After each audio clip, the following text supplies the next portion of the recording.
The broadcast is now starting. All attendees are in listen-only mode. Hey everyone, I hope everyone's here. We've got a few people who already joined, a few people missing for today, but it's 7 o'clock, so we're going to get going. If you could just raise your hand on GoToWebinar, that way I know that you guys can hear me. Okay, Ashley, great. Andre, great. Okay, so you guys can hear me, which is fantastic. Okay, so today we have a very exciting session, because today is a session where we start talking about how to find your first deal, which is all about starting from a large macro level and then zooming in to different suburbs, and why do we look at certain suburbs, why do we don't look at certain suburbs, things like that. So, but just before we begin, I'll just wanted to thank everybody who took this thing seriously and in the group have left. You guys can see my screen. You guys can see the Facebook page that I'm sharing with you guys right now. If anybody could press the hand button once again, that'll be great. Okay, great. So this is the Facebook page. I saw a lot of people leave their video, and which is great. And but I had only one person who shared what they wanted to do. Well, I know I saw each one of these videos, and a lot of people mentioned their goals and everything on here, which is great. I just hope that all of you, Andre's here, I just hope that all of you had a chance to actually go through the video that go through the class from last week, so that so that you can revise it, and it's just about chipping away little by little every week, and if you chip away a little by little every week, I guarantee you by the end of 12 weeks you will have a project that you will be able to execute. So here we go. We will just start today. So how do we find your first deal? So just one more thing before I go on. I just want to make sure that anytime you guys want to raise your hand, just do that, and I will unmute you so you could talk and ask a question, and we go from there. So I've got 81 slides for today. We also have a session tomorrow night, which is the first tutorial session, and it seems that what I'm trying to cover today, a little bit of it might flow into tomorrow as well, because we have a few things that we're going to learn today, which is all about a bit about property economics. We've got Ashley here, who's already an economist. He'd probably know more than anybody of us, any one of us. But the reason I put it there is because as developers, you need to understand and be able to see what the impact of certain things that happen in the economy would have on property prices. So I've not gone into too much detail about the actual economics and how does the GDP work and how does all those things work. But I've sort of touched on the surface, so that we as developers understand what different things impact on property prices. So we'll cover a bit of property clock. We'll look at listening for signals. This is where we actually start looking for development projects. We will understand a few statistics. What do they mean? And when you start, so this is over here up until this point, the property economics and property clock.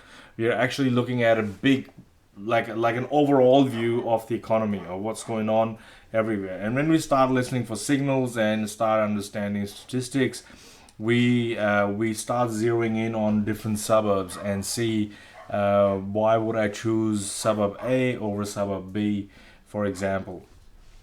And we will touch on the understanding capital growth, but there is actually a financial I have an Excel spreadsheet, and I don't think I will have time to be able to discuss that. So that demographics, auto alerts, and validating signals will sort of flow into tomorrow.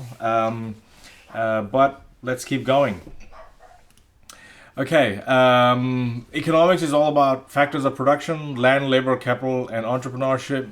And as you know, land is everything that has to do with natural resources, land, water, minerals, as well as surface of the earth is also land. And what it does, it actually provides raw material needed to manufacture goods, grow food, provide shelter.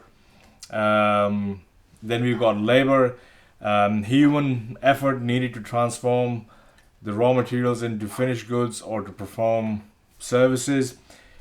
Just give me 1 second. I've got my dog who's barking outside my door. I just need to get rid of him. Just give me 1 second.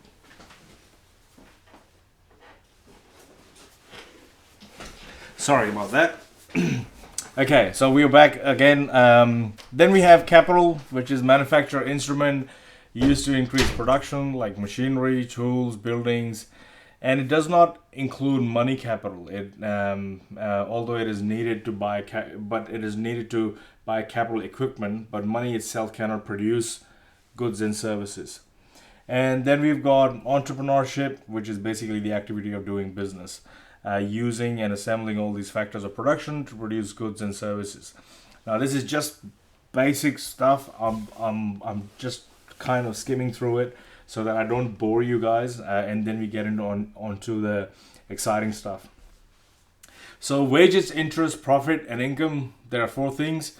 And in the capitalist economy, private individuals own the factors of productions, and they insist upon payment for the use of their property. Owners of the land receive rent, and workers sell their labor for wages.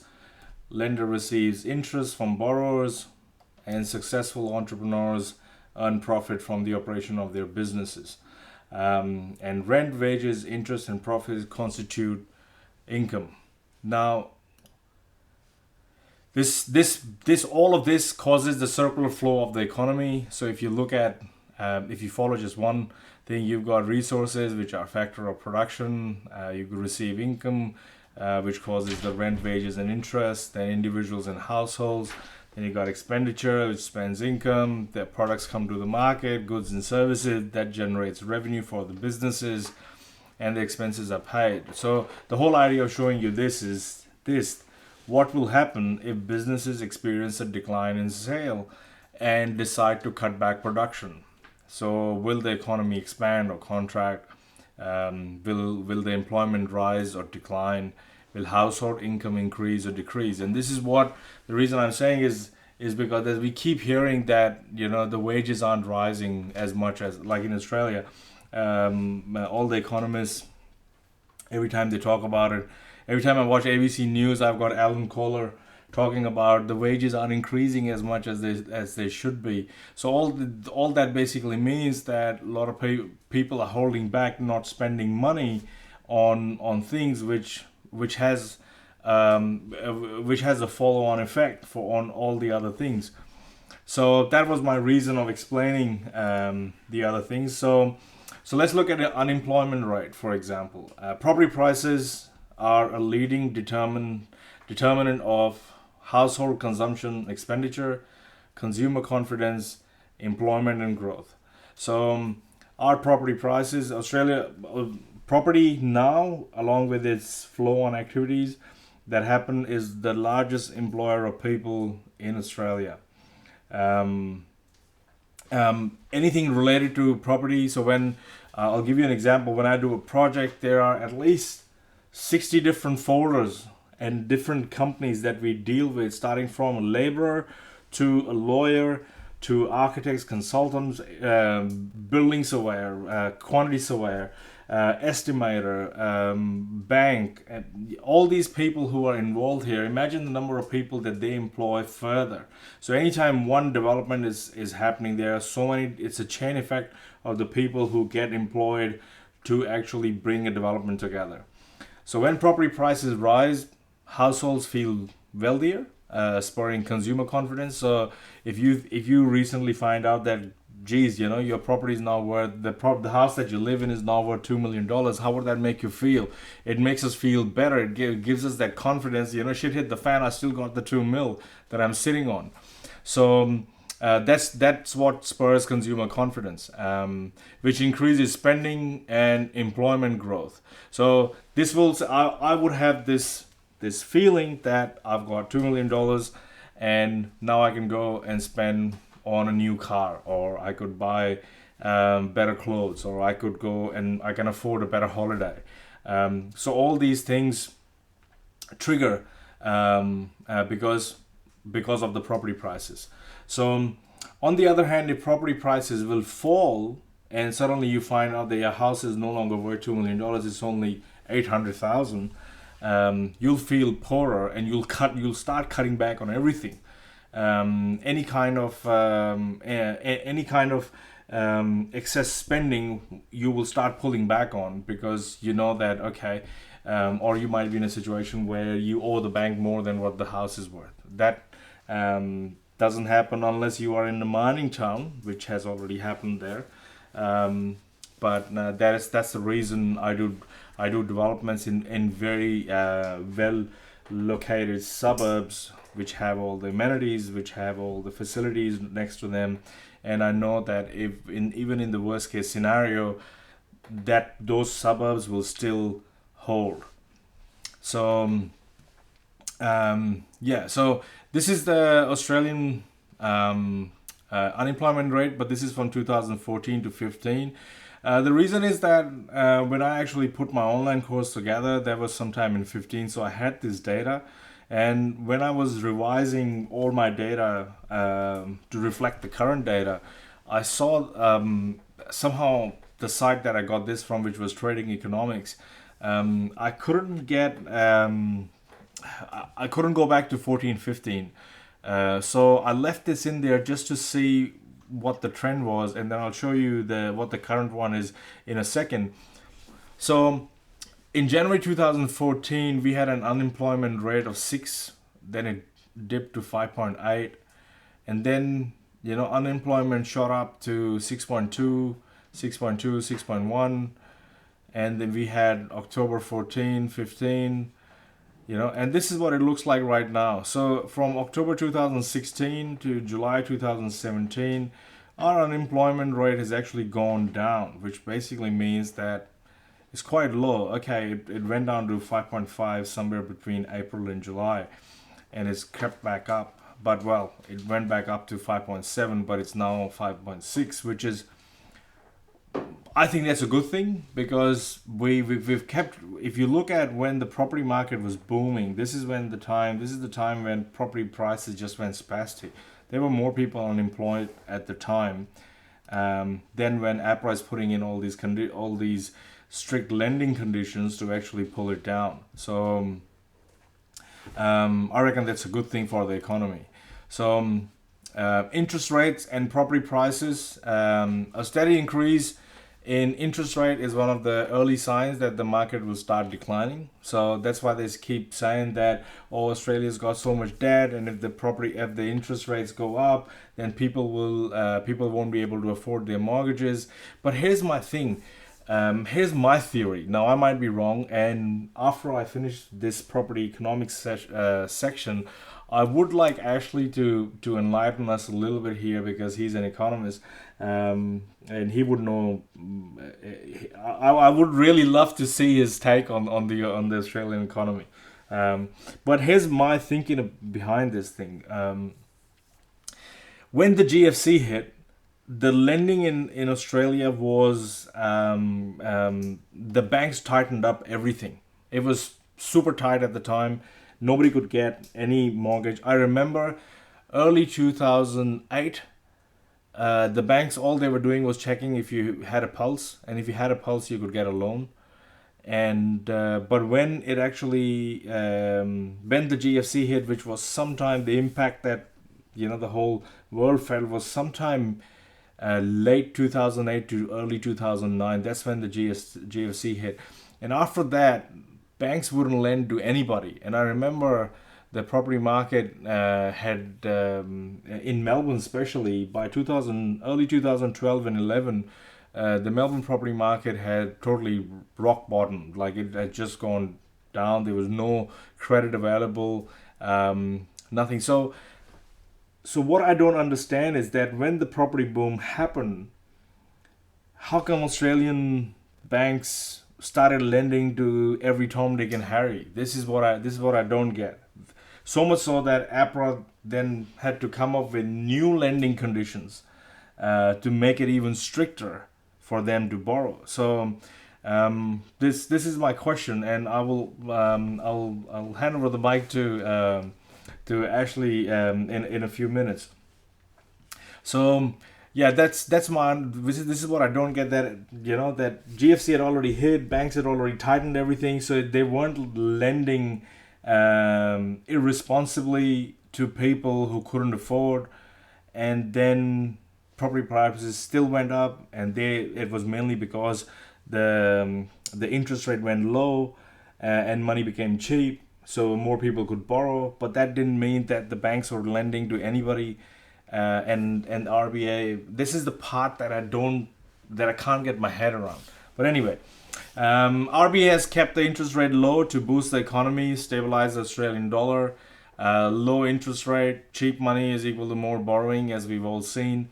And factors that matter to RBA are inflation, employment, economic growth, mortgage debt of the country in relation to the GDP.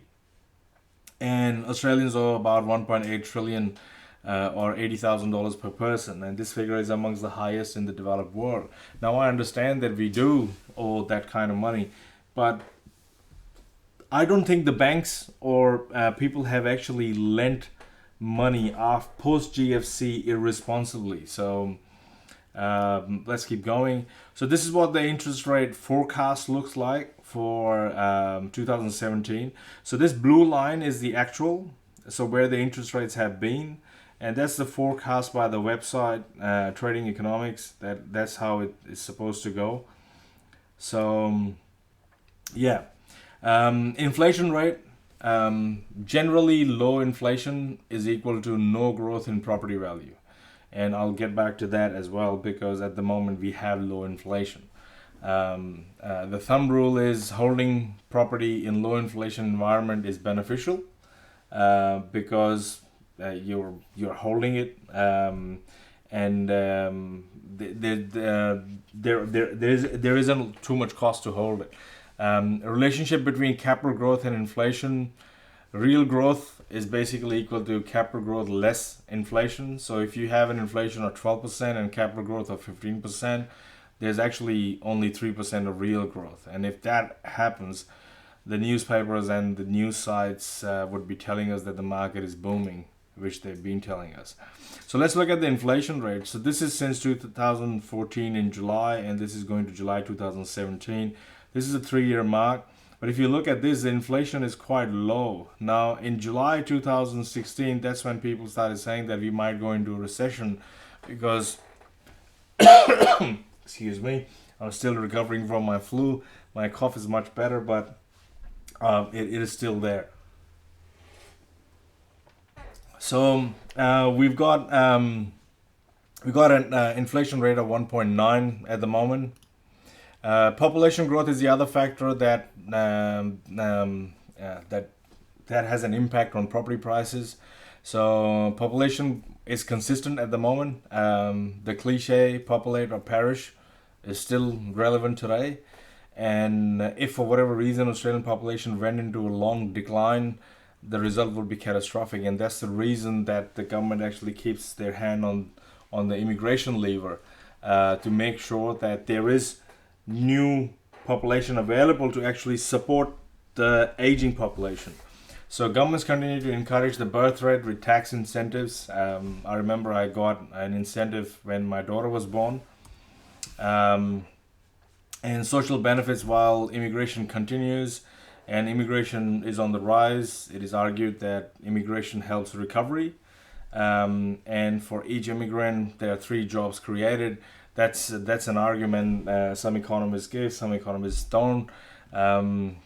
I don't know what the exact thing is. So if you look at our population clock, and if I just click on it, and let's have a look at our population clock. I don't know where did I put it, but anyway, the population clock at the moment says we are at about 24. I mean, if you wanted to have a look at it, you just search for Australian population clock, and actually we can do that here.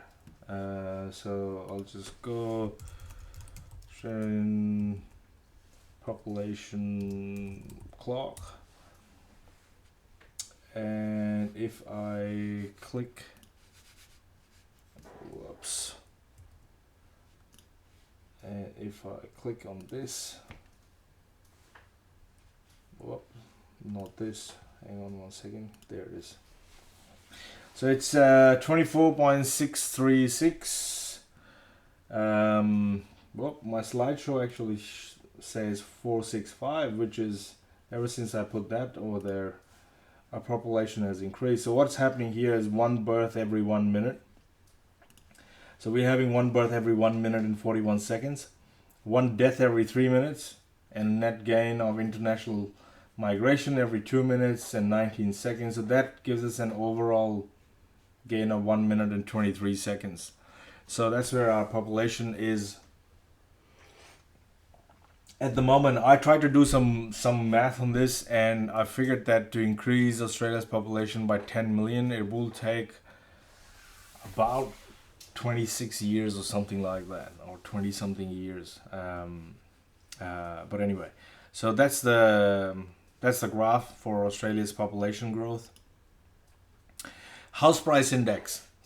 What does that tell us? It just basically measures the price changes of residential housing. So anytime you hear about house price index, the reason I got it here is because when I started in development, I used to hear all these things about this, and I had no idea what they were or how did they impacted on the property prices. So I tried to do some research, read a couple of books on property economics just to understand how everything is related, just so I'm aware that if that means if house price index is X, I know what impact it could have on property.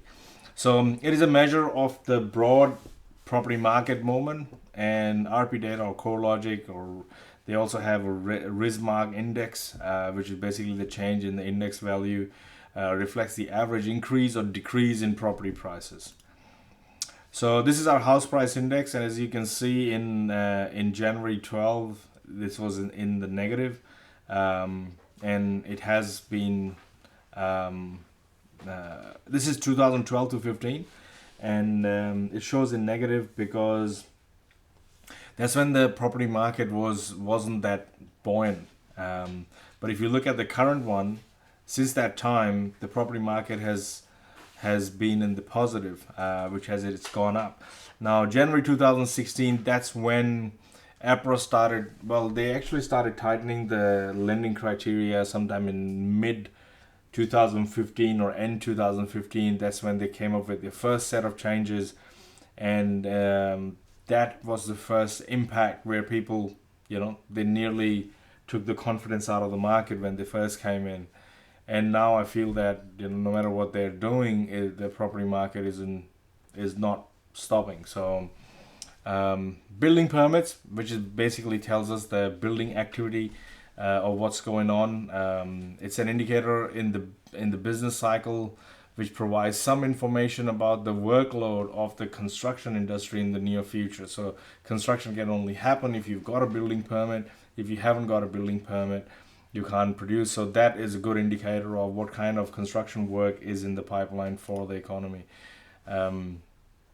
Building permits, again, this is every time you see APRA doing something, it has an impact.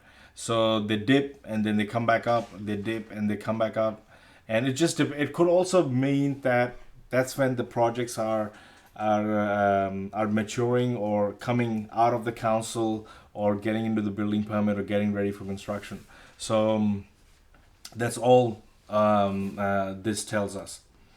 So this is a current article that I got from HIA actually today, so 30th August 2017. Now this is talking about today's building approval figures show that the detached house building sector has plateaued at a high level, while the building of multi-unit projects is sliding. So what APRA has been trying to do is actually take the wind out of the sail for the investor market. And when they've got that many restrictions happening, what's happening is that the end buyer isn't able to purchase a new property, and that is why developers and all of that, they will start putting brakes on their projects. So even if a project has a DA or it hasn't gone into the building permit, they might just sit on it for a couple of years. Until the credit still becomes cheaper. Sorry, not cheaper, but easier. That's what the article was, and it keeps talking about. But the good thing was that it talks about South Australia and Western Australia. So if Andre is listening, he's from South Australia. We've got, compared with a year ago, multi-unit approvals in July were down 20% or more in all the eastern states, while movements in detached home approvals, including a 9.6% increase in South Australia. So Adelaide's property market is performing better, to a fall of 8.7% in WA. So WA is still trying to recover, although I saw a news video that talked about this. So yeah, these are some factors. So let's look at the impact of Aussie dollar on the property prices. Now, Aussie dollar doesn't have like a black and white effect on the property price. So Aussie dollar and property prices are the two major indicators of how well an economy is functioning. No matter which way the dollar goes, some industries will benefit and some won't. So it hasn't got a black and white effect on all industries. The economic effect of the dollar is specific to an industry. So a strong dollar could equal to cheaper imports, which could also mean loss of local jobs in manufacturing and retail. And a weaker dollar could mean expensive imports, which boost local economy and jobs. And actually, I think RBA has been trying to bring the dollar down and boost domestic travel, or discourage import, or boost exports to our trade partners like India and China. Boost tourism, and it makes it even cheaper for foreigners to buy more property in Australia. Look, Melbourne just came out to be the most livable city in the world 7th time in a row. And if you're from Melbourne, you'll understand we have this very expensive suburb in Melbourne called Toorak. A lot of people will know what Toorak is. So I like to think that Melbourne is the Toorak of the world. And there'll be a time where people would line up just to be able to live in Australia. So, sorry, Australia is the Toorak of the world, not Melbourne. So the falling dollar must always be looked at in conjunction with the cash rate in order to determine the real effect of it on property prices. So Trading Economics is the site that I refer to every now and then. So if you wanted to have a look at it, this is that site. So if you go here and look at, if you just went to tradingeconomics.com, and over here all you do is select Australia, and it gives you everything: GDP growth rate, unemployment rate, inflation rate, interest, what's going on. So you click on any one of these things and you'll be able to see what is it now, and what is the forecast. And you can click on 5-year, 10-year max to be able to see what direction it's heading. So it will talk about currency, stock market, the government bond, GDP from mining, manufacturing, and you can have a look at their overall trend of what is going on, just to check the health of the economy. I don't expect you to know everything, but as a developer, you must understand how these little factors affect on property prices. Okay, so we've done one section here. And before we go into property clock, actually, if you're comfortable, I would like to unmute you and see if you'd like to add something to this, or give us your take on the Australian market. You're on air now, actually. I think, yeah, okay, can you hear me? Yes, we can hear you. Yeah. Okay, so I think your question was why has the authorities in Australia, the RBA, APRA, etc., implemented measures to restrict lending when you think that the banks have already been quite restrained post the GFC? Correct. So I think I think you've answered your own question a little bit later. So the RBA targets inflation. Your own charts show that CPI inflation is very low. So from a strict, narrow inflation targeting point of view, they shouldn't be lifting interest rates. The Aussie dollar is kind of expensive by international standards still.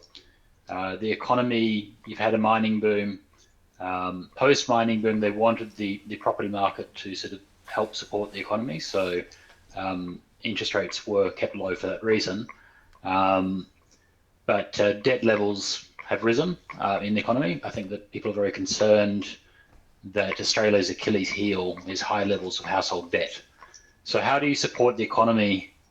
So normally you would lift interest rates to tackle household debt, but then that would kill the economy and make the exchange rate very expensive and so on. So how do you support the economy but not have an excessive build-up in household debt? And so I guess their answer is what they call macroprudential measures, which are, you might have restrictions on the quantum of loan that you can take out relative to your household income, etc.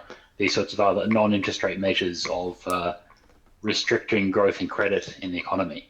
I don't know if that makes sense, but that's my perspective on it. And what I think, just from a longer term perspective, my perspective on this is the current level of low interest rates around the world could one day manifest in very high inflation. So we've had periods in the past in history where inflation was very high. My suspicion is that central banks like the RBA will be too scared to lift interest rates. And so inflation might creep into the system. And that means that house prices don't actually come down. So people are concerned that you might have a property market crash and household debt implode. And if you say, deleveraging and so on, and people think, a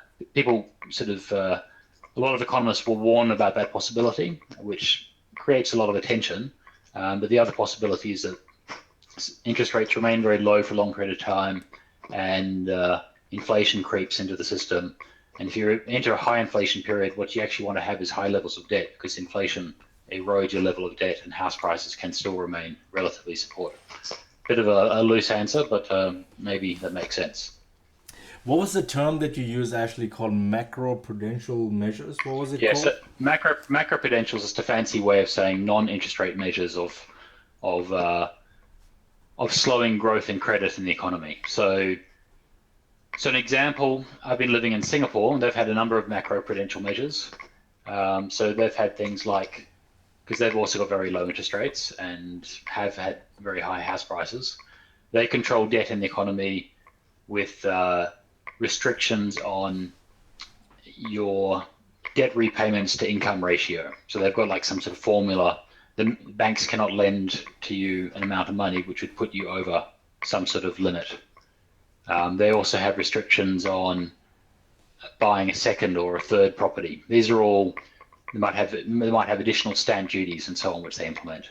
So these are measures of slowing the housing market or keeping a cap on the housing market without having to resort to lifting interest rates. Because if you lift interest rates, then the exchange rate goes up and all the other sectors of the economy die. So the manufacturing sectors die. So these non-interest rate measures of cooling the housing market, the term that you'll see in the press is macroprudential measure.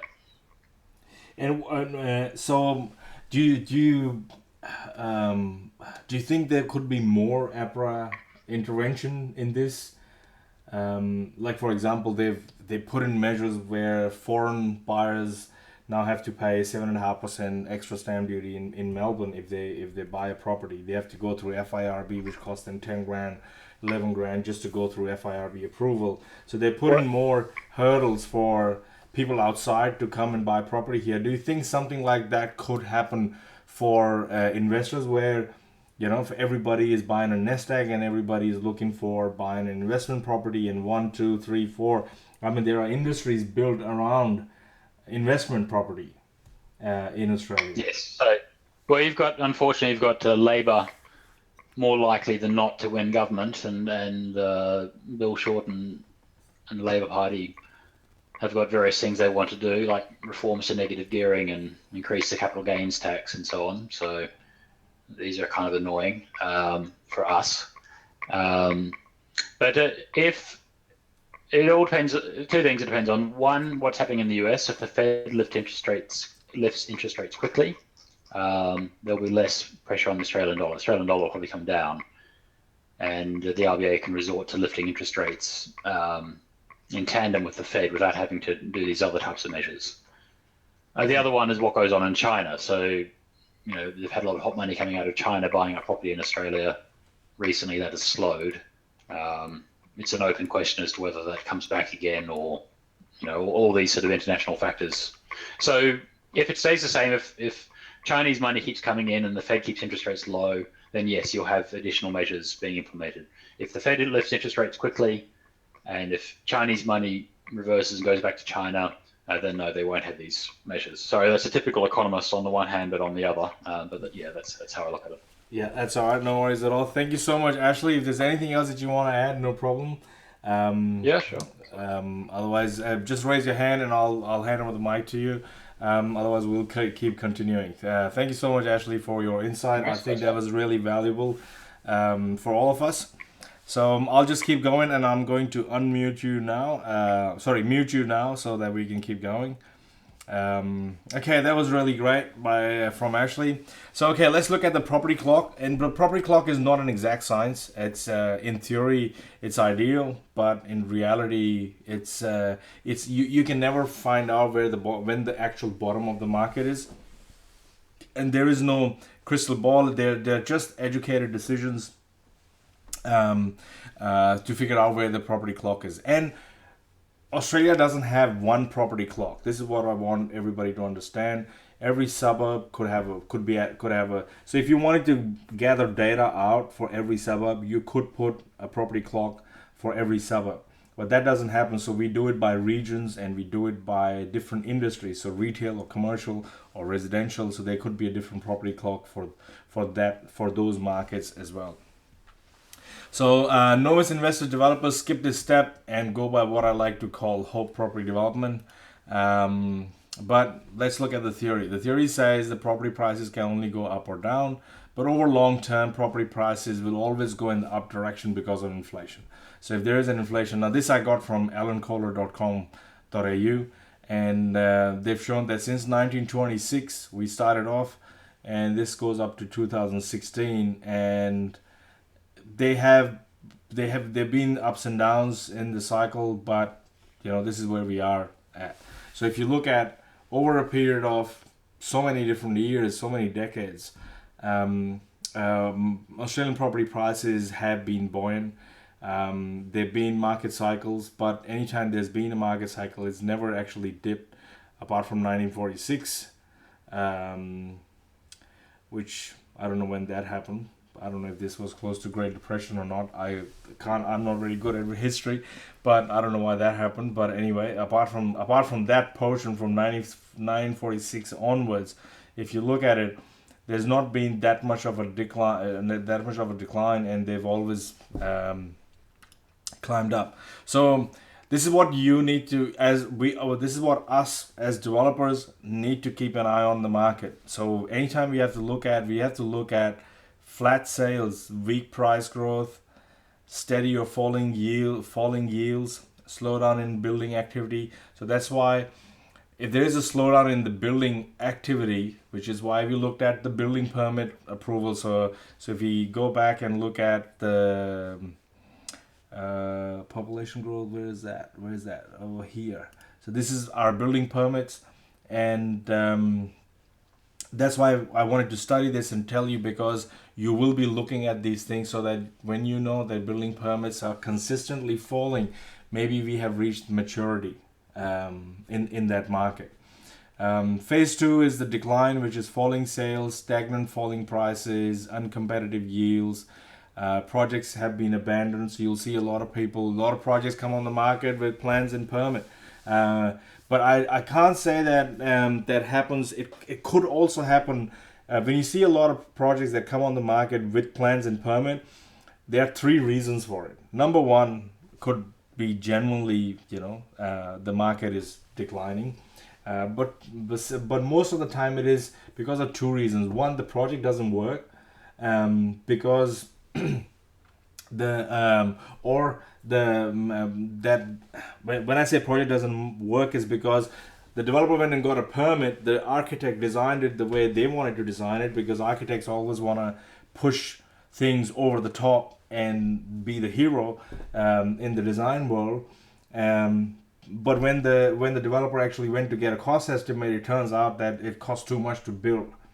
So the cost was too much for the developer. So the developer says, it's not my headache, I've got a permit, I'll put it on the market.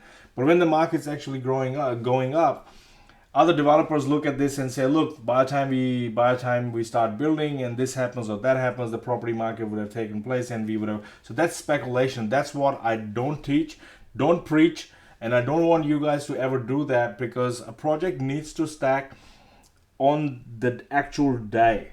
What happens in the future?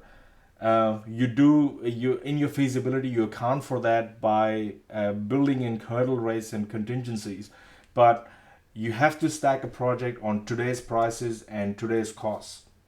You can't think that that's going to happen. But different projects have different ways of doing it, and for projects like, for example, building airports, building massive buildings that are 5-year projects and everything, those big construction companies and those big developers have financial modeling experts on rolls who are constantly looking at every little cost, every little prediction, every little interest rate, what the cost of the money is going to be, what the cost of the labor could be in 5 years' time, how it could, and they've got all sorts of scenarios. And you don't really need to get into it unless you get into start becoming an asset management fund, which I'm planning to. And I've just found out in US that there's something that I need to do, which is known as CCIM, which is like a certified commercial investment management, something like that, which I've just found out that I've got to study. So this Christmas, after I finish this course, from that point until the next course starts, I've got to knock down 5 different modules which have that. So sorry, I just went a little bit off track because I was just looking at it before starting the class. So phase 3 is bottom of the market. You've got market rebounding, prices starting to recover. You've got building projects starting, sales picking up, yields starting to rise, rising sales, strong growth, and this is all that. But here's what happens in phase 1. You'll have longer days on the market. Longer days on the properties are going to take longer to sell. And if you have a non-performing asset, you should consider selling it, get rid of it, get your money out and put it somewhere else. You would also want to reduce your debt in phase 1 when you're reaching maturity. But this depends. See, this is for normal people who are holding property. All these things to a developer, they don't matter that much, especially small and medium-sized developers. And I'll tell you why, because what I teach in my system is to actually only hold property that is, first of all, it's positive. Second, you can still borrow against it. It's got a lot of equity. I don't teach anywhere like, I see a lot of property gurus, they used to teach, and I don't know if they still do, but APRA has just made it impossible for anybody else. So what it was that, okay, my property has got now 50,000 more equity, use that equity, put as a deposit for the other property that I want to get, and I buy another property. So they keep accumulating 50, 60, 70 properties. It turns out of a $50 million portfolio, there's only maybe $5 million equity in there, and the rest is all debt. I'm not like that. I don't teach anybody like that. In the last 5 years of my developments that I was doing, I've kept 2 units out of the developments that I've done myself, and they're both almost unencumbered. Like one of them has got what 200K debt on it, and I've been able to free $880,000 worth of equity from my 2 units, and the 2 units give me $44,000 rent. So when it comes to the developer, you'll see that all these things will not matter if you're careful in selecting the property that you're going to keep out of your own developments. So in phase 2, we've got spike in mortgage auctions. Auction clearance rates fall below 50%. So at the moment, if you look at auction clearance rate, they're touching 72, 78%. You got to manage your debt. You got to avoid distress sales in phase 2, which is the decline. So don't throw your property away thinking if you're holding something. So this is like a normal investment strategy. That's what happens. So I just want you to understand this properly. So phase 3 is home affordability improves, invest in areas primed for capital growth, increase debt. For phase 4 is strong demand, rapid growth, and auction clearance rate is greater than 70%. So if you look at the auction clearance rate for Melbourne and Sydney, I think last week it was again 72, 74%. Before that it touched 76% for Melbourne. Now, auction clearance rates are only valid as a measure tool for Melbourne and Sydney, because if you look at Queensland, not a lot of properties go into auction. Not a lot of people prefer selling their property in an auction. It's like a I don't know, call it a regional thing, or call it a not a regional thing, but call it a city thing. So Melbourne and Sydney people would often go into auction to get the best rate, and in Queensland people would prefer to get only about 50% properties end up in an auction. But Queensland is also a little bit different because it is common for one property to be listed by 2 or 3 different agents. Whereas in Melbourne and Sydney, agents would actually get you to commit to them, so that your property isn't listed with a lot of people. So, okay, the next one here: market cycles and property clock. It's difficult to identify the bottom. Investors' right time to buy is when the market has started to pick up for investors. Now, we are not investors. We are not pure, simple, straightforward investors. We are very different than the investors are. We are developers, and you have to see that we manufacture our own equity. So anytime we are keeping a property, if the property value is 700, we have already acquired it for 620. So there's already an $80,000 growth sitting in there. And when we get into the financial feasibility of this, and I'll explain that to you in a lot more detail. Developers, there's no right time to buy. If a deal stacks up, it stacks up, and it's always supply versus demand. So as we progress, I will show you how supply, demand, all these things we check in the market. So make sure that why I wouldn't choose. Let's say I'm from Victoria, right? In Victoria, there's a suburb called Ringwood and Croydon. We've got I think Shane's from Croydon. Yeah, I think it is Shane who's from Croydon. like Ringwood and Croydon at the moment, I feel that they are oversupplied with a lot of units coming out on the market. And the other thing that I feel in that area is that there are a lot of Chinese buyers in that. And the reason I want to stay away from that area at the moment is because one, China is restricting money out of China. So it doesn't want a lot of money to go out of China, and also our banks have stopped lending to overseas investors. And second, unless it's your PPR, but at the same time, what Ringwood has going for itself is that there are a lot of young families who are moving there. But anyway, we'll get to suburb level very soon. The property market moves between cycles of price growth and price decline. So anytime we are looking at the market, it's actually going up and down, and that's the point where it's called the balance value line, and you can never. This is where the property is right where it should be. It's like the price of equilibrium. It's where it's reached equilibrium. But nobody can ever pinpoint and say, look, that's the time when it's it's at that level. So we are either buying here, or here. So it just keeps going up and down between these cycles. So what happens is it takes time for a new trend to actually emerge, and during this time, prices generally would stay flat.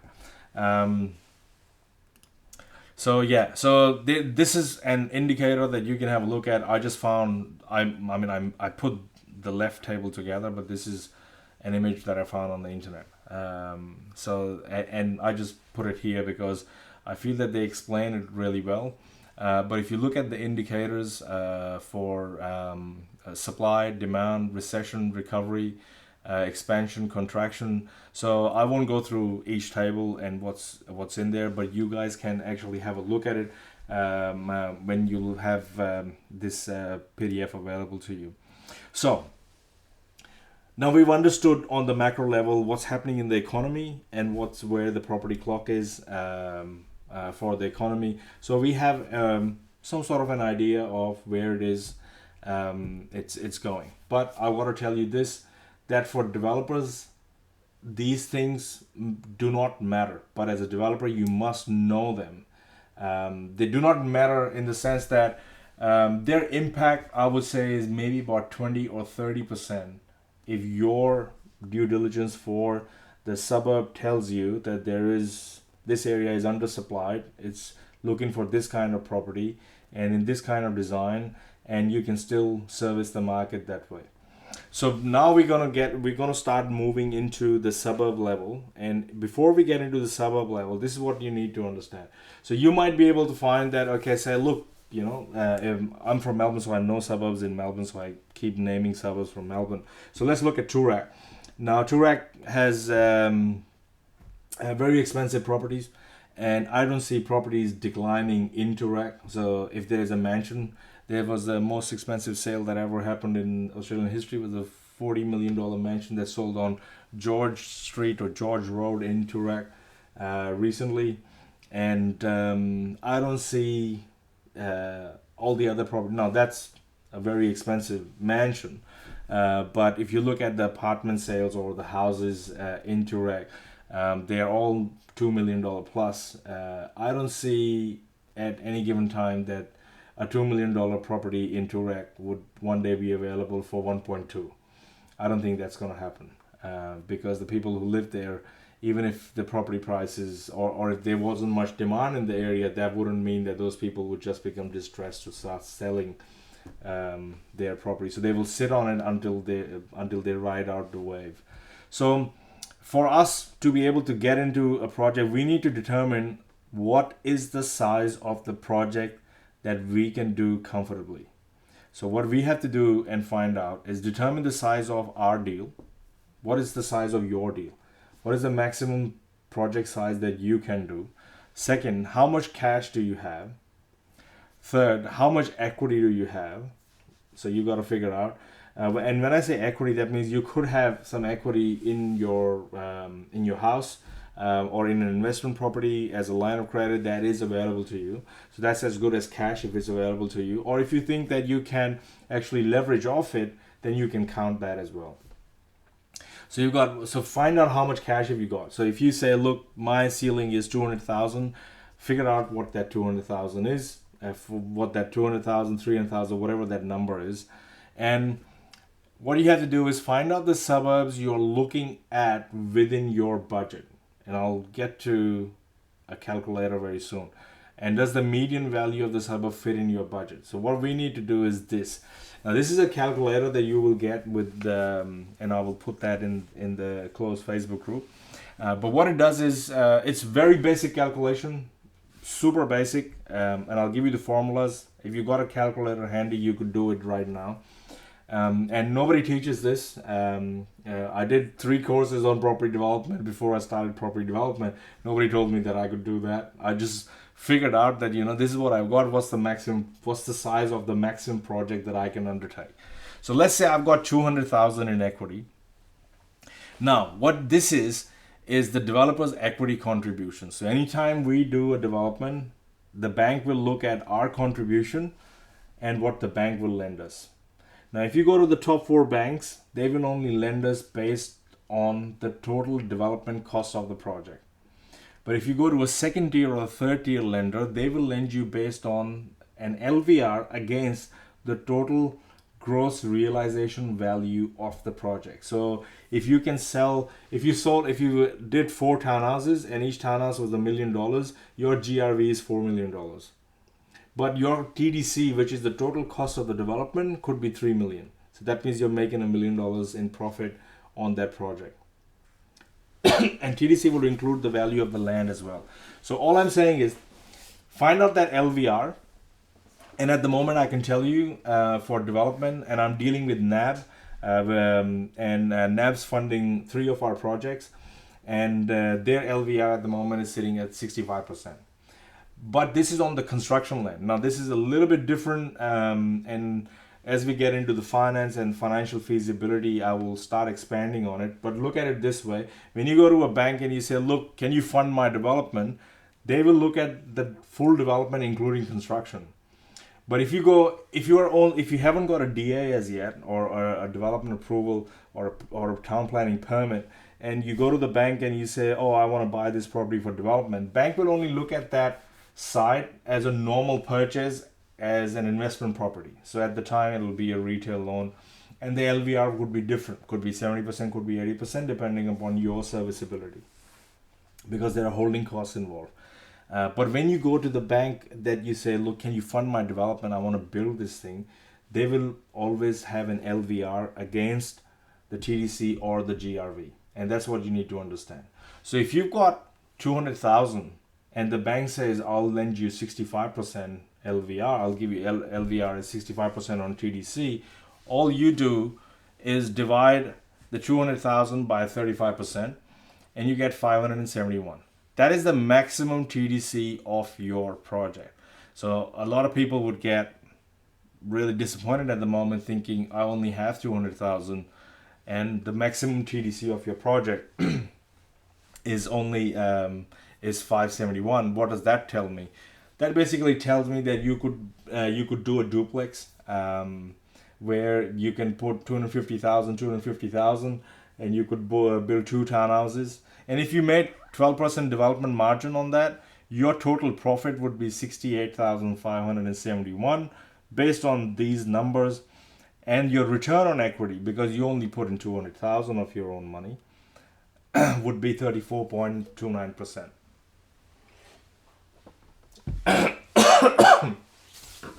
Now, why do we need this? We need this so that when we look at our money and we look at the size of the project that we can do, we should know this is my maximum capacity. I'm telling you this because you're just starting out.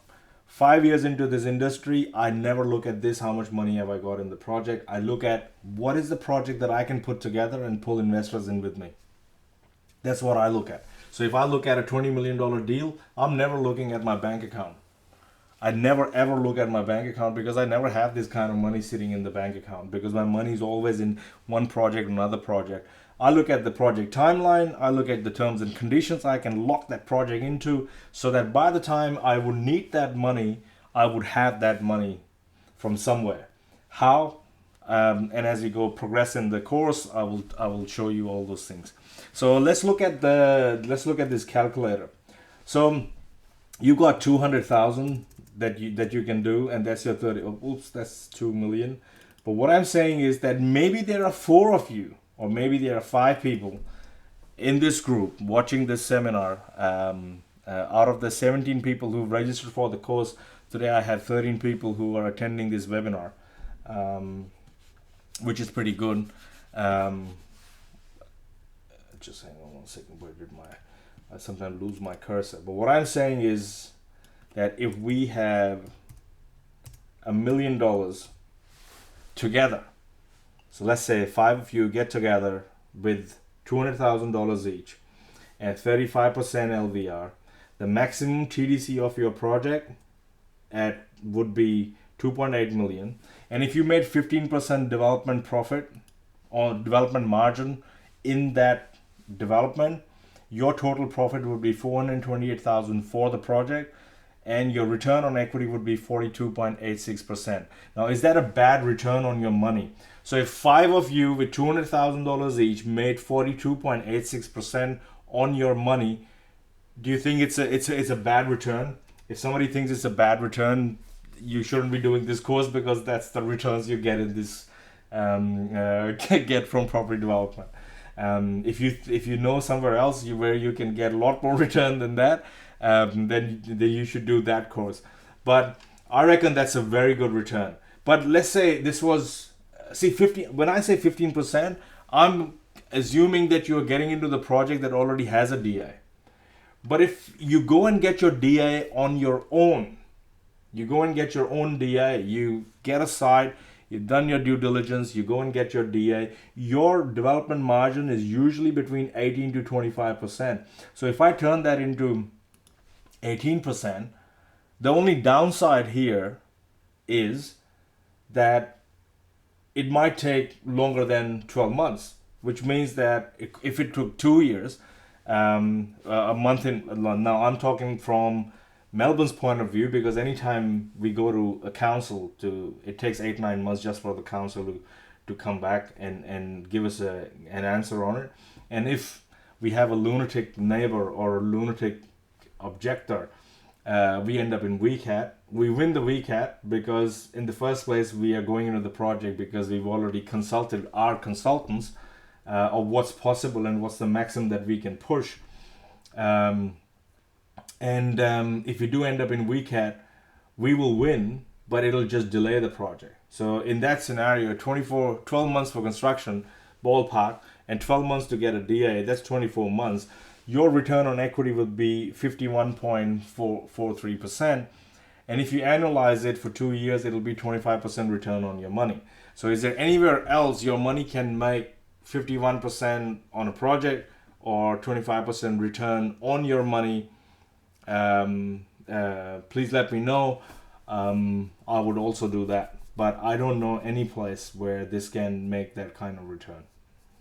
So if you can master this, and if you can understand how all of these things come together, when to play which card, you'll be able to put projects together. And if all of you came together, you'll be stronger than an individual person to be able to do the project. And hence the reason I said that you guys should post a video so other people can see you can connect with them, you can talk to each other and see if you can do something together. If you are interested in teaming up with, now there could be somebody who could say, look man, I've got $1 million of my own, I'm not interested in teaming up with, no problem at all. But if you are interested in teaming up with other people, post it in the group, exchange phone numbers, private message each other, get together, talk on Skype, exchange phone numbers so you can take this further. So this is a good nifty calculator. You'll have that with the project, but I wanted to explain this to you. When you want to determine the maximum size of the deal that you can do, that's how you determine it. So let's go back in here, and we have okay. Now we are getting into listening for signals. What are signals? Now signals are anything that they're like hot tips that we get at barbecue. A friend comes in, oh, did you know XYZ Suburbs is really doing well? They're going to put this. That's a signal. Now you have to understand whether that signal has actually got any substance to it, or this is just plain fluff. And that's what I'm going to teach you in this section, where how you listen for these signals, how you pick up all of this stuff, and how you actually start drilling down into at the suburb level. So so these are the different possible areas that we can get the signals from friends and peers, different property networking groups that you might go to, news websites or periodicals, industry leaders and institutions, and all these websites. So these websites are all Now, I've used more examples from Victoria because I am from Victoria, and it's just I know suburbs and areas, and I'm familiar with the area overall. But if you're from Sydney, Adelaide, Brisbane, or any other part of any other state, you need to do this search over there. In most cases, I have tried to find the relevant website. But what I've noticed is that even bigger websites like REIV, which is the Real Estate Institute of Victoria, they keep changing their URLs. All the URLs that I had earlier, I think 80% of them were changed. They have a different URL now. So let's look at these suburbs. So what I'm essentially doing here is okay, I forgot this website. This website was related to more property economics. So if you ever wanted to understand, get a full report on what the overall Australian states and territories, how are they performing, you can download this report from comsec.com.au, state of states. There would be a link in the PDF in the slides that you get. So you got all sorts of national insight for, and you can download a separate report for Victoria, New South Wales, Tasmania, Queensland, and all different states. So what I do is to listen for signals. Is that I'll just go to Google and I'll just type stuff in there. Google growth potential in Victorian suburbs. Over here, cheapest suburbs for capital growth, or Melbourne growth suburbs 2017. Then we got top 10 Sydney suburbs for 2017. All I'm doing is just normal. I'm not saying go to these suburbs. All I'm saying is go to Google, keep your notebook and pen, and just surf the net, find out what these suburbs are. Start taking notes of these suburbs. I want you to take these notes of these suburbs for your area or your city, because that would be part of this week's homework, where I would want you to start getting familiar with what suburbs are doing well, and I would prefer that you put together a chart, and I'll explain that a little bit later when we discuss the stats for this. So all I will do is I'll just go here, list of capital growth suburbs in Sydney, list of capital growth suburbs in Adelaide, best suburbs to buy in Adelaide 2017. So what we want to get to is that why are they better? And there has to be stats and data to back of why they are better. And we'll get to that in a minute.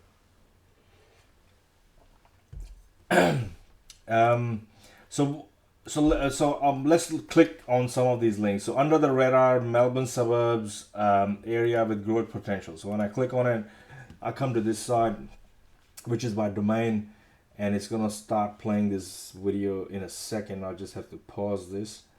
Stop that, please. So this will go the under the radar. Now, wow, if they are under the radar, how come they are right on your hood, right on your bonnet?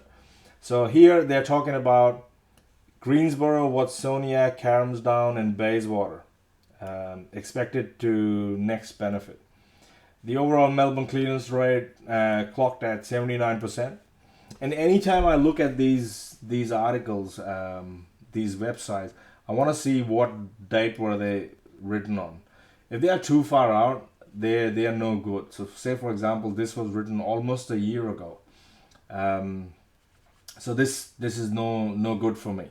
But it would be interesting to find out what does Greensboro, Watsonia, Cairnsdown, and Bayswater have for them. So is there any other suburb that you just last month Greensboro achieved 100% clearance rate, which is fantastic.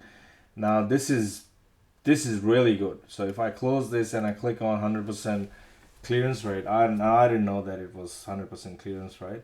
So here they've got Rosanna and Greensboro. So I'm not doing as of now, but what I expect you to do is when you do this research, you start taking notes, you start putting down the names of these suburbs, and we'll tell you what we're going to do with them a little bit later. So yeah, so I'm clicking on these links. I'm clicking on Melbourne best suburbs for house and unit price growth for March. Now this is April 21st 2017, so it's fairly recent, about 4 months ago. So we can click on it and see what are they talking about. So in here they're talking about once overlooked. Stop that, please. Now again they are talking about Thomastown. What else are they talking? 17 kilometers from Melbourne CBD is among the best suburbs, and in that they've got Brunswick East, West Footscray, Seaford, Hyatt. That's what they're getting it. Believe it or not, I signed a deal in Seaford for a 12-month settlement. We settle on it next year. It's 8 townhouses on this, and as we go further I'll show you the plans and everything when it's time to when we progress further in the course. But this is, I didn't look at this article before buying. I just knew that Seaford is going to be the next one because I operate in the Bayside area and everything along the coastline, and Seaford is next in line. So yeah, so how do I get that? It's just basically because when you keep looking and keep reading and all of these things, some suburbs will start popping out more than others, and that's when you start digging deeper. So every time you do some kind of search like that, take down some numbers. Look at REIV high performers. Now I really like this website. This is the one that we have in here as well. So we've got REIV property data high performers.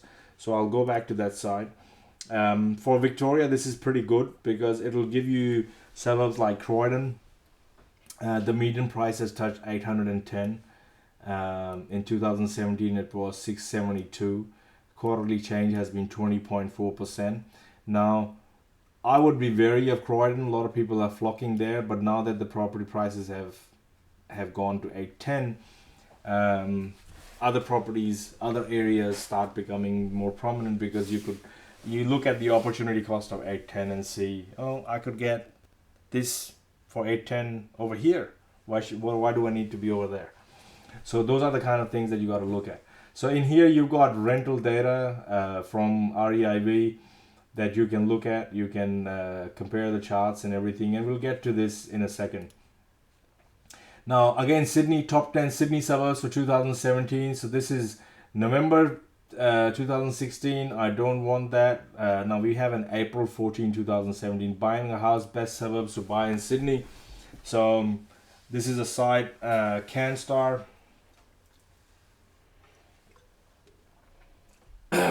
Now I don't know what they do, investing in super. So obviously this is like some kind of an insurance company or some kind of services. So these companies summon these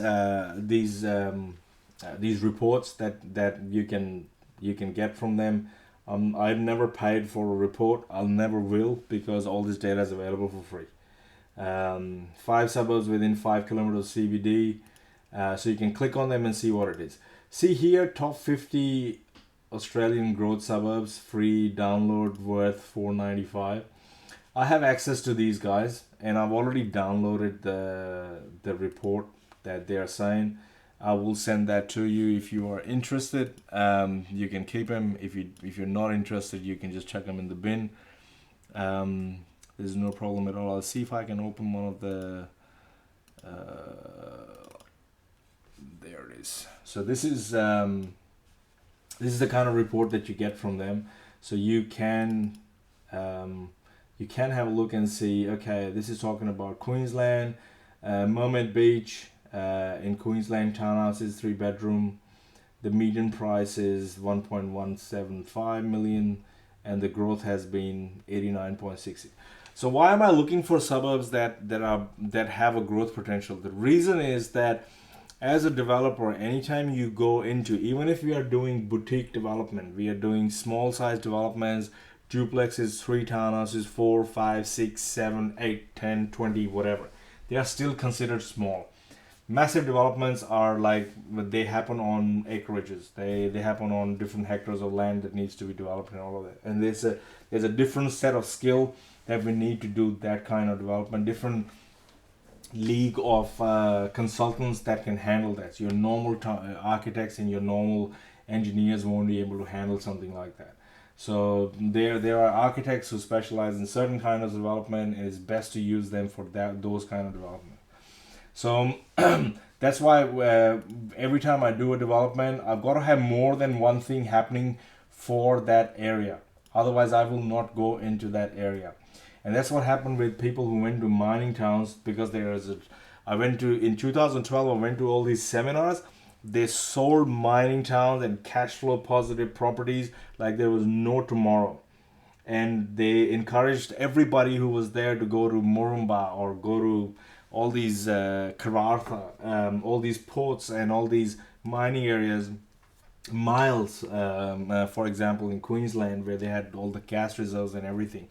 And the only thing, I had no idea about the property market at the time, but I knew this much, that if the only thing happening for that area is that mine, what happens if something goes wrong with the mine?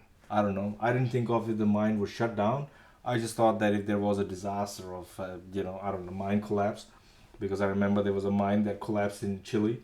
So I had this this memory from that fiasco, and I said, if it collapsed, or if something went wrong with the mine, not that I ever wished on that, the property market around it would just fall like a house of cards, and that was one reason. Second reason was, I just didn't want to be in an area that was so out remote that for me to make things happen, I couldn't do by phone, or I had to travel there all the time.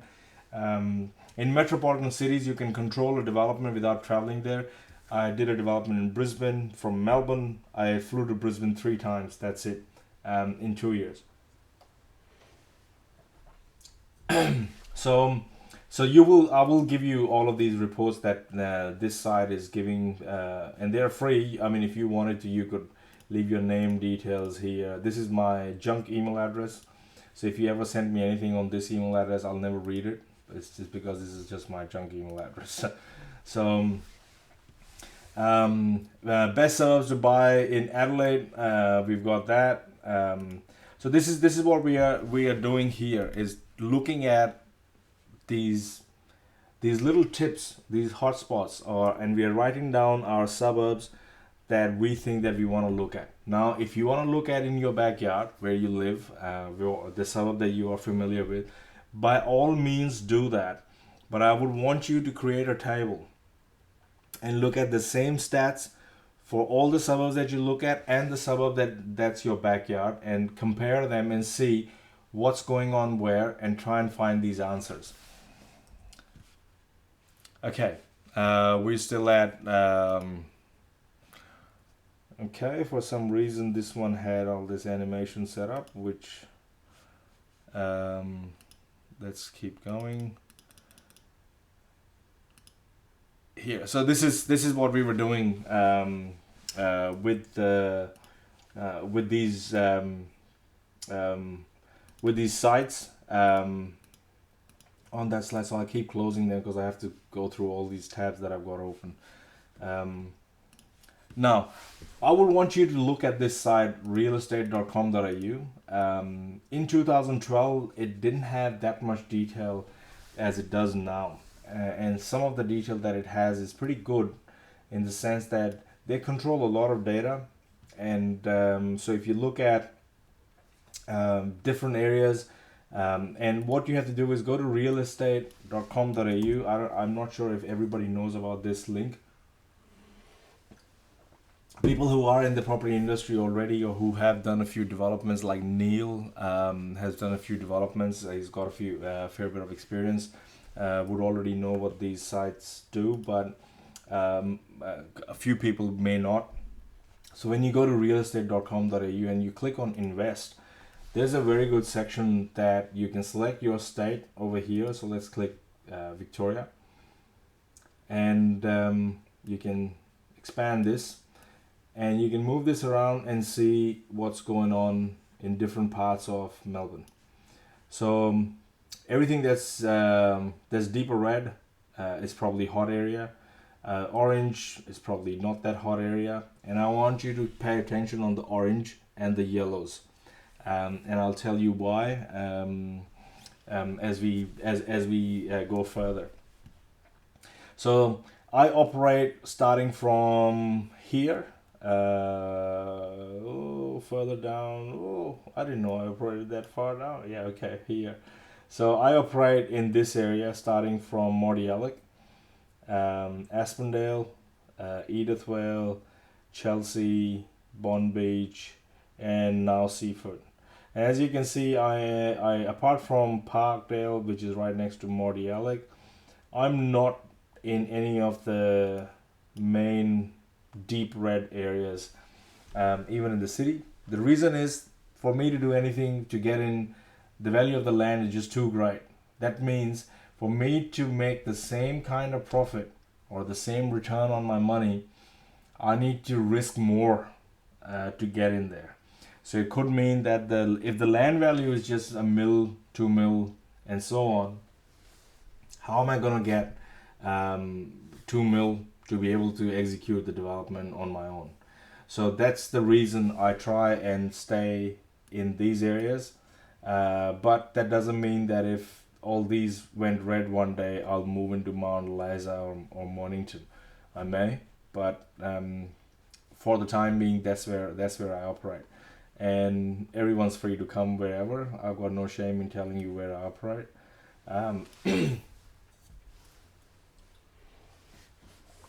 So the reason I'm showing you this site is because it's got a few things going for it. The thing is, show insights for 2-bedroom units. So I can go 2-bedroom units, or I can go 3-bedroom units, and it again changes color. Then I can go 4-bedroom houses, for example, to see how everything just goes deep red. What is telling me that a 4-bedroom house in Bond Beach has a median value of 917,000. So sorry, the moment I move my mouse over it, the thing changes.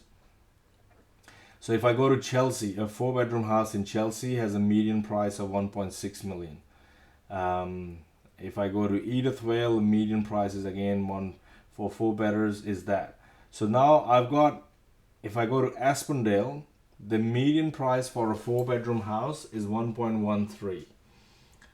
I have a site that has just come out of council, and we were initially gonna do 5 2-bedders on it.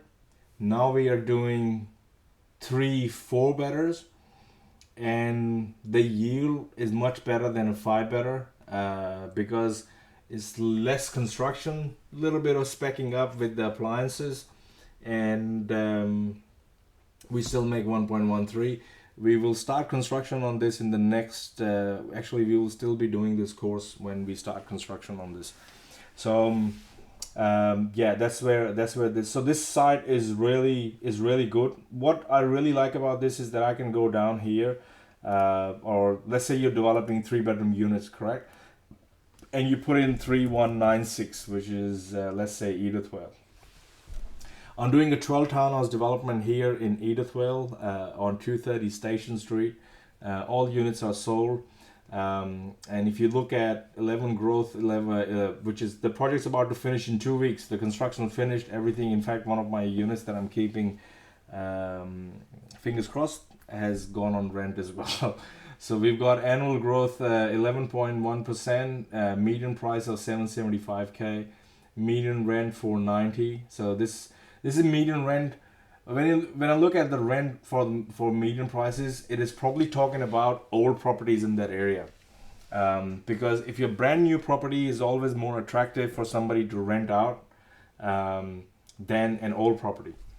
The rental yield is only 3.3. Well, this is their average.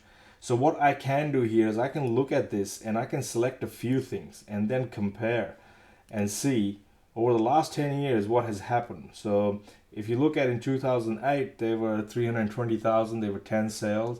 And then when you look at 2016, it was 530,000. Well, the prices had gone up from 320 to 530 and 680. And there were more sales in that category. So that is why I like this. You can do a search on this site of your city and pick up your area, pick up the areas right next to it, and write down these details, the median price there, put them in an Excel spreadsheet, compare them with each other, put them on a graph, and you'll be able to see which suburb out of your shortlist suburbs is doing better than the other suburbs. So so let's keep going with this. We've got search. So these are the search terms that I use. So I would search for growth potential in Victorian suburbs. I would search for urban renewal projects. Urban renewal projects is a very good term because that's the term all the government departments use. Because anytime they're upgrading a train station, anytime they're gonna get the railway crossing and put it underground or put it on a monorail. So anytime they're gonna upgrade a shopping center, or anytime they're gonna put different things. So say for example, when Ringwood started booming, the reason it started booming was one, Eastland Shopping Center was expanding. They were upgrading the train station in Ringwood. They put a new aqua center in Ringwood at the time. So suddenly the prices just went up. They just skyrocketed in that area. So your city or your state would also have these things where you can look for urban renewal. So this is one site in Victorian planning that talks about it. You can go here and look at where are these projects happening. So Heidelberg train station and the Austin Hospital precinct. So obviously there's something happening with the Heidelberg train station and the Austin Hospital. If I was operating in that area, I would click on this and get into it and figure out what's going on there. So look at this draft Arden Vision and Framework. The Victorian Planning Authority is undertaking planning for Arden. So you can click on it and see what is this all about. Where is this going to happen? That will give you a very good idea, because if you picked up a development here and it took you 2 years and you looked at their timelines for this project. So let's say the website could say that the project is still under feasibility. It could say that the project is still under planning. But if it says that construction to start in January 2018, you should have alarm bells ringing. That means that if you get in that area now, and even if it takes you 2 years to finish a project there, by the time your project's finished, the end value of the units that you develop would have gone up by that time. Sorry. So yeah, so this is again lowest growth in eastern suburbs. Now this is this article is no good because this is October 2013, so it's of no use to me. Again, I missed this website to tell you economic reports. If you went to westpac.com.au, again, Westpac had actually changed the URL for this site, but these are all kinds of, just like we had ComSec, this is Westpac economic release. So all the banks have consumer sentiment in April, lending index. They have all these things that you can keep an eye on, and I like to read them as recreational reading. I'm not a boring person, but everybody in my family thinks that I'm boring because I read this kind of stuff for recreation. Recently I've started reading more stuff about the US economy as well. All the banks would have this data about property economics. Like ANZ has a site about commercial, residential. You can click on it and see what they say. They would have different kinds of reports that you could get. So somehow they went into a different sequence. I should have gone there earlier. HIA, which is the Housing Industry Association, comes up. If you go and sign, there's a section here where you can join or join our mailing list. So if you leave your junk email address over here, that you check every now and then, or create some filters in your email address so you can keep an eye on it. They send you industry updates. Sorry. Now again, I hope nobody wants to call it quits for the night, because I've got a few tabs that I want to go through for today. Otherwise, there'll be just too much tomorrow. So next we have Transport Victoria. We've got public transport. So they will list all their projects and everything that are in the pipeline, or they're in planning, that or about to come out of the council in different areas. So anytime there is a train station upgrade going, there's government spending money in a suburbs, ding ding ding ding ding, you need to start looking for projects in that area. So when people say, oh, I don't know where to look, or I can't make any projects stack, well, if you go into these areas, you'll see that more often than not, you'll be able to stack projects there.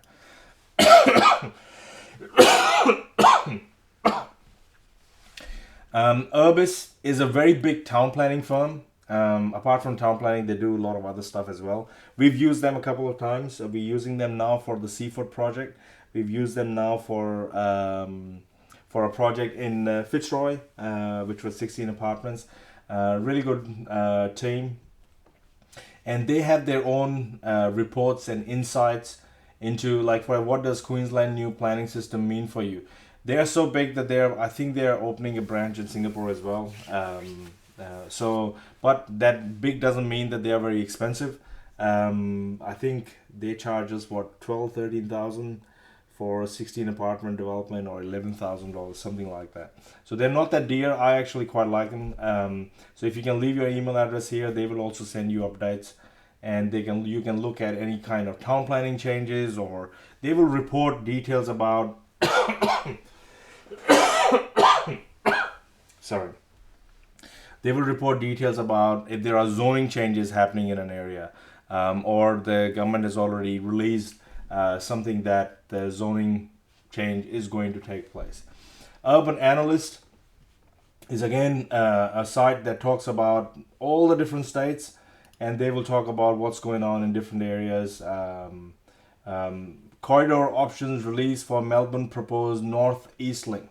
So they will talk about, okay, this is where your main exit is going to be, or where the new freeway is going to come and join, where it never joined before. What do you think is going to happen to that suburb? The price of the suburb is going to go up. But just be very careful that you don't get into that area prematurely. That's why it's important to find out when these projects are actually going to start in construction, or when they are actually going to come out of planning.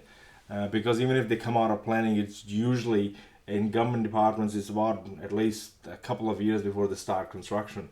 So make sure you read more on them and figure out when the actual construction is going to happen. This is the Department of Transport Planning and Local Infrastructure for Victoria. There are different areas in the site where you can read up. You can read on the planning scheme information. There's this one here. This is called planmelbourne.vic.gov. I always read this plan. Before this, they had a 2030 plan. Now they've got a 2050 plan of what they think is what the city going to be in the coming 20-30 years. How is Victoria or Melbourne going to cope with that burst in population, and so on. So you can go there and you can download the summary, see what interests you. You can download the strategy. What this would do is give you an idea of what's going to be coming ahead, and what you should be prepared of, or what kind of product you should be developing, and so on. Again, this is the Department of Infrastructure and Regional Development. So this is Queensland, Mackay, Northern Access Upgrade, and they've got a timeline snapshot on this. So you can click on the projects, and you can read about where the construction is happening, or where all different kinds of projects that the government is funding. And if those projects mean that it will improve the connectivity in that area, or it will improve the livability of that suburb, or it will it will have different amenities that the suburb didn't have before. Sorry, all those things should mean to you that it's gonna that suburb is gonna go up in value. But just be careful, find out when they're coming out of market. Sorry, when they're gonna start construction, not coming out of the market. So yeah, these are different sites for that. So we've got Vic Infrastructure, another site that talks about Victorian infrastructure. If you spend 3-4 hours on these sites, you'll be able to get a very good idea, and your list of all the suburbs that you've come up with is going to be good, and you can compare them with the suburbs that you want to go and develop in, and the suburbs that you come up with. Compare their stats and see which one's coming out better. Okay, my throat has died on me completely. I'm gonna pause here for tonight, and we can continue this tomorrow in the class. And if you have any questions, I'll be happy to answer them today itself. Otherwise, tomorrow we have a whole class. This won't take that long tomorrow. So I think the first hour or so we'll be able to finish this, the remaining portion of this section. And in the next half an hour or 45 minutes, whatever it takes us, we'll address all the questions. But if you have any questions for today so far, whatever we've covered, because I've got 81 slides, I've only covered 36 so far.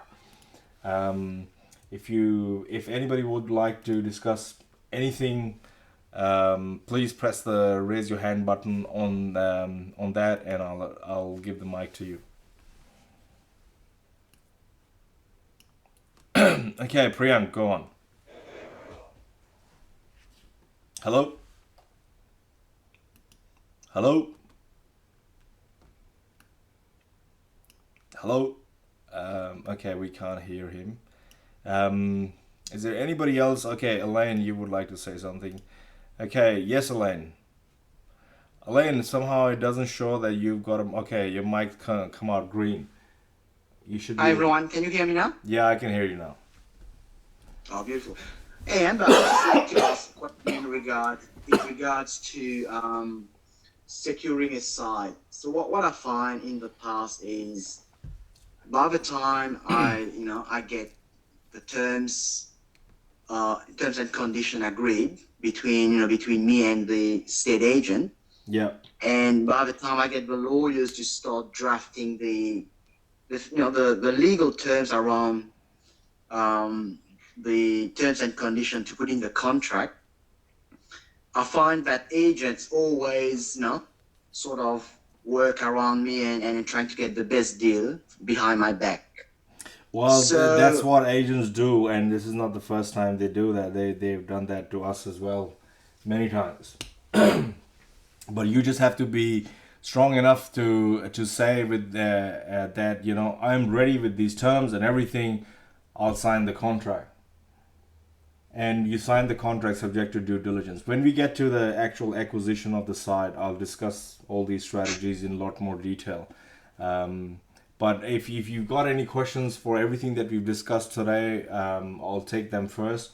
This is pure site acquisition strategy, and we can discuss that when in the next coming few weeks when we get to it. And I'll give you some strategies for it. Oh, okay, no problem. Thanks. No Thanks. worries. Anybody else would like to say or add something?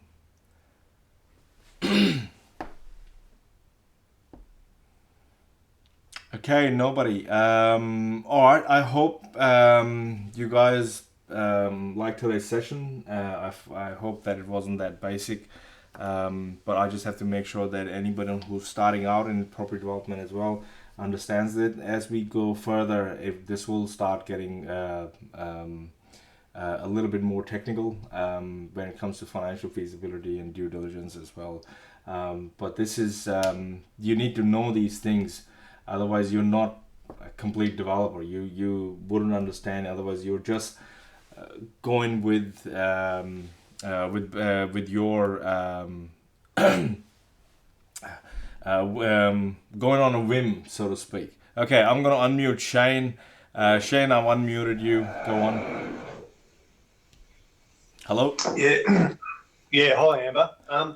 Yeah, I was just listening sort of with interest about the various sort of suburbs and the various colours they have. One thing I've noticed is that within particular suburbs, particularly suburbs that tend to be along the train lines, there's often very close to the railway stations. There's often different planning restrictions that exist close in, and then move further out from the train line themselves. The density allowances sort of change a bit. So I guess I noticed from looking at a suburb in general, there's often little sort of sub-pockets within the suburbs that exist for potentially what developments could occur, and hence the prices that you would pay for sites at different places within those suburbs. Correct. This has to do with zoning, and we've got different, like we've got GRZ, which is General Residential Zone 1 and 2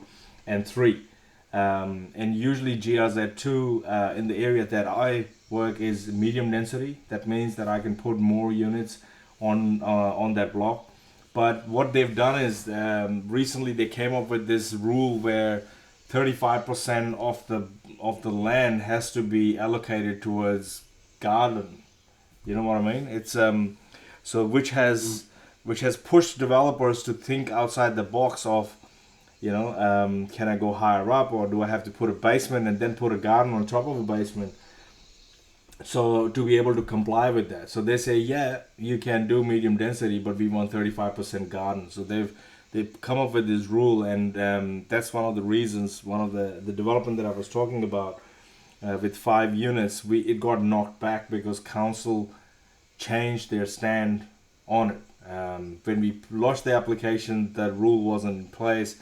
By the time the council was ready to make a decision, that rule was in place, and then they just changed their stand on it. This is after we had a pre-lodgement meeting.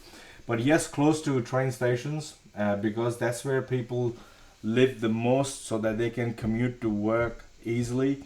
The zoning over there is usually medium to high density, and it is so that it can house more people closer to the public transport. The further you start going away from the train station, you'll find that the density would change, and so would the zoning to reflect that density. And hence, again, as I said, these days you pay for the land not of what you have permission to put on it, but based on what you can put on it, even without a DI. So these days, landowners aren't that naive that they don't know what their land is worth. They'll go to an agent, and the agents go, oh, dude, you could put 4 townhouses on this thing, so hence the value of your block is 1.2 million. So, yeah. But in most cases, why apartments are very dear to developers is because most landowners do not go to an architect and a town planner to actually figure out how many apartments they can actually put on the block. Townhouses, very easy to figure out. You could look at a block, you could say, oh, okay, I can put 4 on this thing. But when it comes to apartments, even I can't tell you on a block how many number of apartments without actually going to an architect, because only an architect and a town planner, the architect would draw based on the instructions given by the town planner of how many apartments you can put on something like that.